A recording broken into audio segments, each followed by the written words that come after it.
Dutch Bangla banking বুথে টাকা উত্তোলন করার জন্য আপনি কখন থেকে আসেন এখানে? এই অনুমানিক 1 ঘন্টা, সারা 1 ঘন্টা বেশি হবে। টাকা কি তুলতে পারবেন মনে হয়? দেখি সিরিয়াল অনেকে দাঁড়াইছিল, এখন থেকে পাই কিনা।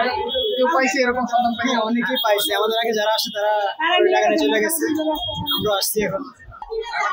দর্শক, আপনারা দেখানোর চেষ্টা করছিলাম যে সকাল থেকেই অনেক বুথ বন্ধ থাকা, এই বর্তমান পরিস্থিতিতে বুথগুলো বন্ধ থাকে, কিন্তু বিশেষ বিশেষ স্থানে, অর্থাৎ যে জায়গা থেকে সরাসরি আর্থিক সার্ভিস দেওয়া হয়, যে সময় সময় বেতন বা যে যার অ্যামাউন্ট অর্থ আছে উত্তোলন করতে পারে, এর জন্য কিন্তু বিশেষ কিছু শাখা খোলা আছে, অর্থাৎ বুথ কিন্তু সম্পূর্ণভাবে খোলা নেই।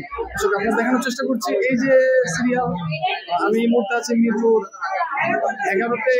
এই বিল্ডিংটিতে কিন্তু নিচ থেকেই কিন্তু যে টাকা উত্তোলন করার জন্য সাধারণ জনগণ বা গার্মেন্টস কর্মকর্তারা আছে বা কর্মজীবী যারা আছে, তারা কিন্তু তাদের এই মাসের বেতন নেওয়ার জন্য কিন্তু বুথগুলোতে ভিড় করছে। দর্শক, এই সামগ্রিক পরিস্থিতির কারণে কিন্তু অনেক বুথই চালু নেই। আপনারা দেখানোর চেষ্টা করছি, বুথগুলো চালু না থাকার কারণে কিন্তু এইরকম যে একটা এক প্রকার জটলা বলা যায়, জটলা, এই বুথ সম্পূর্ণ বুথগুলো খোলা না থাকা, এই ধরনের জটলা কিন্তু সৃষ্টি হচ্ছে। দর্শক, আপনারা দেখানোর চেষ্টা করছি, কিসের লাইন,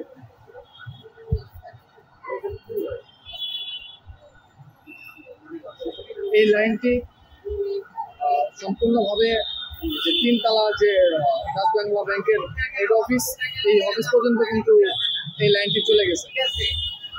আমরা একজন ভাইয়ের সাথে কথা বলবো। আমার কোম্পানি টাকা দিয়েছে 1 সপ্তাহ আগে বৃহস্পতিবারে, এখনো আমার টাকার স্যালারি দিতে টাকা ব্যাংকের টাকা দিচ্ছে না, বলে টাকা নাই। আমার টাকা তাহলে কই গেছে?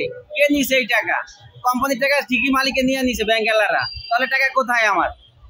আমরা এই চাই, কত বড় লম্বা লাইন, 3 দিন ধরে ঘুরতেছি, টাকার পিছনে কোনো টাকা দিতে আসে না এরা, ওই ব্যাংকে টাকা নাই। আপনি অন্য কোনো টাকা চুরি হয়ে গেছে, তাহলে ব্যাংকের টাকা চুরি হবে কিভাবে? আপনি অন্য কোনো বুথে গেছেন ভাইয়া? আমি 3 দিন ধরে ঘুরতে আসি টাকার পিছনে, 3 দিন ধরে ঘুরতে আসি। কালকে এই জায়গায় আসছি, এরা 1টা বাজে কই 2টা বাজে, 2টা বাজে বুথ খোলেন না।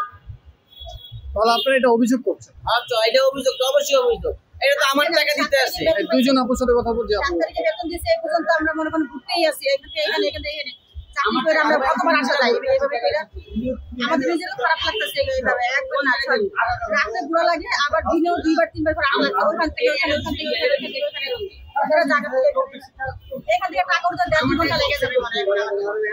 আমাদের